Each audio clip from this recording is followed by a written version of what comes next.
Ratheesh, polling ശതമാനം കുറഞ്ഞപ്പോൾ കോൺഗ്രസ് ക്യാമ്പുകളിൽ ആശങ്കയുണ്ടായിരുന്നു. പക്ഷേ അതൊക്കെ അപ്രസക്തമാക്കുന്ന തരത്തിൽ പ്രിയങ്ക രാഹുലിനേക്കാൾ പ്രിയങ്കരിയാണ് വയനാടിന് എന്ന് തെളിയിക്കുന്ന ഒരു തെരഞ്ഞെടുപ്പ് ഫലമാണ് വന്നിരിക്കുന്നത്, അല്ലേ? ലക്ഷ്മി, തീർച്ചയായും അത്തരത്തിൽ തന്നെ നമുക്കതിനെ വിലയിരുത്തേണ്ടി വരും. കാരണം ഈ പോളിംഗ് ശതമാനം കുറഞ്ഞതോടെ വലിയ ആശങ്കയിലായിരുന്നു UDF ക്യാമ്പ്. കാരണം കഴിഞ്ഞ തവണത്തെ രാഹുൽ ഗാന്ധിയേക്കാൾ കൂടുതൽ ഭൂരിപക്ഷം വേണം. അതുമാത്രമല്ല, ഒരു റെക്കോർഡ് ഭൂരിപക്ഷത്തിലേക്ക് കോൺഗ്രസിന്റെ ദേശീയ നേതാവായ പ്രിയങ്ക ഗാന്ധിയെ വിജയിപ്പിക്കണം എന്ന തരത്തിലുള്ള പ്രവർത്തനങ്ങളായിരുന്നു നടത്തിയിരുന്നത്. അത് ഈ പോളിംഗിന്റെ ശതമാനക്കുറവ് വലിയ ആശങ്കയിലാഴ്ത്തിയിരുന്നു. എന്നാൽ പിന്നീട് അത് തിരിച്ചറിയുകയും അത് തങ്ങളുടെ വോട്ടല്ല ചോർന്നത്, തങ്ങളുടെ വോട്ട് പൂർണ്ണമായും പോൾ ചെയ്യാൻ സാധിച്ചു. LDFനും UDFനുമാണ് ആ അത്തരത്തിൽ വോട്ട് ചോർച്ച ഉണ്ടായെന്ന കൃത്യമായ നിലപാട് കോൺഗ്രസിന്റെ ക്യാമ്പുകൾ ഉയർത്തിയിരുന്നു.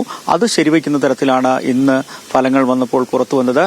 സ്വാഭാവികമായിട്ടും LDFനും NDAയ്ക്കും വോട്ടുകൾ കുറഞ്ഞിരിക്കുന്നു.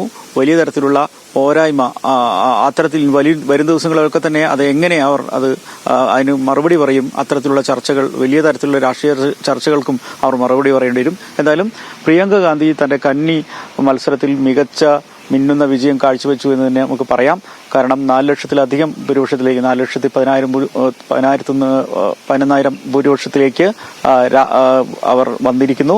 പാർലമെന്റിൽ കോൺഗ്രസിന്റെ ദേശീയ മുഖമായി രാഹുൽ ഗാന്ധിയോടൊപ്പം അവർ പാർലമെന്റിൽ ഉണ്ടാവുമെന്ന് ഉറപ്പായിരിക്കുന്നു.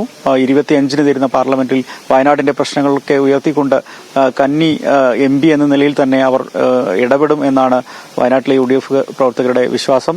എന്തായാലും ഈ രാഹുൽ ഗാന്ധിക്ക് ശേഷം, ഈ രാഹുൽ ഗാന്ധിയുടെ പിൻവാങ്ങലിന് ശേഷമൊക്കെ വലിയ രാഷ്ട്രീയ മറുപടികൾ UDFന് പറയേണ്ടതുണ്ടായിരുന്നു. അതിനൊക്കെ മറുപടി എന്ന നിലയ്ക്കാണ് ഇപ്പോൾ പ്രിയങ്കയുടെ സ്ഥാനാർത്ഥിത്വം വന്നതും അതിനുശേഷം ഈ മിന്നുന്ന വിജയത്തിലേക്ക് എത്തിയതും. എന്തായാലും വയനാട് മണ്ഡലം UDFന്റെ മേൽക്കൈയുള്ള മണ്ഡലമാണ് 2009 മുതൽ. പക്ഷേ അതിന്റെ ഉയർച്ച താഴ്ചകളിലൊക്കെ തന്നെ UDF വലിയ രീതിയിൽ മുന്നോട്ട് വന്നിട്ടുണ്ട്. രാഹുൽ ഗാന്ധിക്ക് ശേഷം പ്രിയങ്ക ഗാന്ധി വരുമ്പോഴും അത്തരത്തിൽ മിന്നുന്ന വിജയം കാഴ്ചവെക്കാൻ UDFന് സാധിച്ചു. ദേശീയതലത്തിൽ തന്നെ കോൺഗ്രസിന് വലിയ മേൽക്കൈയും നേട്ടവും ഉണ്ടാക്കുന്ന വിജയം തന്നെയായി പ്രിയങ്ക ഗാന്ധിയുടെ വിജയത്തെ നമ്മൾ കാണേണ്ടതുണ്ട്. LDFന്റെ വോട്ട് കുറവ് ഉൾപ്പെടെ അവർ അത് വിമർശനാത്മകമായി തന്നെ സ്വീകരിക്കപ്പെട്ടിട്ടുണ്ട് എന്നാണ് മനസ്സിലാക്കുന്നത്. ജനങ്ങളിലുണ്ടായ ഒരു നിസ്സംഗത, അടിക്കടിയുള്ള തെരഞ്ഞെടുപ്പിനോടുള്ള നിസ്സംഗത എന്ന രീതിയിലാണ് അവർ ഇതിനെ വ്യാഖ്യാനിക്കുന്നത്. എന്തു തന്നെയായാലും 70,000 വോട്ടുകൾ LDFന് കുറഞ്ഞു എന്നത് വസ്തുത തന്നെയാണ്. അത് ആ രീതിയിൽ പാർട്ടി ചർച്ച ചെയ്ത് പരിഹരിക്കുമെന്നാണ് LDFന്റെ നേതാക്കൾ പറയുന്നത്.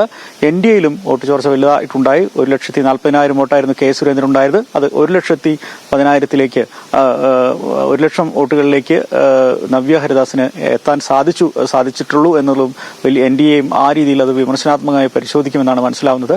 എന്തായാലും ഈ 3 മുന്നണികളിലും ആദ്യ വിജയാര് എന്ന സംശയമില്ലെങ്കിലും ഈ വോട്ടിംഗ് ഭൂരിപക്ഷത്തിലെ മാത്രമായിരുന്നു വയനാട്ടിൽ പ്രധാനമായി ചർച്ചയുണ്ടായിരുന്നത്. അത് ഇപ്പോൾ സംഭവിച്ചിരിക്കുന്നു. മിന്നുന്ന ഒരു റെക്കോർഡ് ഭൂരിപക്ഷത്തിലേക്ക് പ്രിയങ്ക ഗാന്ധി എത്തിയിരിക്കുന്നു. അത് ഇനി വരും നാളുകളിലും രാഷ്ട്രീയമായി തന്നെ പ്രിയങ്ക ഗാന്ധിക്ക് മാത്രമല്ല, കോൺഗ്രസിന് മാത്രമല്ല, UDFനാകെ തന്നെ വരും തെരഞ്ഞെടുപ്പുകളിലൊക്കെ തന്നെ വലിയ മേൽക്കൈയും രാഷ്ട്രീയ ഒരു അടയാളപ്പെടുത്തലും കൂടിയാണ് ദേശീയതലത്തിൽ ഉൾപ്പെടെ ഈ വിജയമെന്നാണ് നമുക്ക് മനസ്സിലാക്കാൻ സാധിക്കുന്നത്. എന്തായാലും ഇതിന് ശേഷം 25-ന് ശേഷം പാർലമെന്റ് യോഗത്തിന് ശേഷം നന്ദി പറയാൻ വയനാട്ടിലേക്ക് പ്രിയങ്ക ഗാന്ധി എത്തുമെന്നാണ് കോൺഗ്രസ് നേതാക്കൾ അറിയിക്കുന്നത്. വലിയ സ്വീകരണം തന്നെ. 4,10,000 വോട്ട് എന്ന് പറയുന്നത് ഒട്ടും ചെറിയ സംഖ്യയല്ല. അത് പ്രിയങ്ക ഗാന്ധിയെ സംബന്ധിച്ചിടത്തോളം തിളക്കമാർന്ന ഒരു വിജയം തന്നെയാണ് അവർ വയനാട്ടിൽ നേടിയിരിക്കുന്നത്. അവരുടെ ആദ്യ തെരഞ്ഞെടുപ്പ് അംഗം അതിൽ 4 ലക്ഷത്തിൽ പരം വോട്ടുകൾക്ക്, 4,10,000-ഓളം വോട്ടുകൾക്ക് വിജയിക്കുക എന്നത് കോൺഗ്രസിന്, പ്രിയങ്ക ഗാന്ധിക്ക്, അത് കോൺഗ്രസിനെ സംബന്ധിച്ചിടത്തോളം ദേശീയ തലത്തിൽ വലിയ ആശ്വാസം നൽകുന്നതാണ്. അവരുടെ ഭൂരിപക്ഷം കുറഞ്ഞു പോയിരുന്നെങ്കിൽ അത് ദേശീയ തലത്തിൽ കോൺഗ്രസിന് വലിയ നാണക്കേടാക്കുമായിരുന്നു. അത് BJP വലിയ തോതിൽ കോൺഗ്രസിനെതിരെ രാഷ്ട്രീയ ആയുധം ആക്കുമായിരുന്നു. പക്ഷേ അതിനിയില്ല. വളരെ തിളക്കമാർന്ന അഭിമാനത്തോടെ കോൺഗ്രസിന് പറയാവുന്ന ഒരു വിജയം തന്നെയാണ് വയനാട്ടിൽ പ്രിയങ്ക ഗാന്ധിക്ക് ഉണ്ടായത്. രതീഷ് വാസുദേവാണ് വയനാട്ടിൽ നിന്നും വിവരങ്ങൾ പങ്കുവച്ചത്.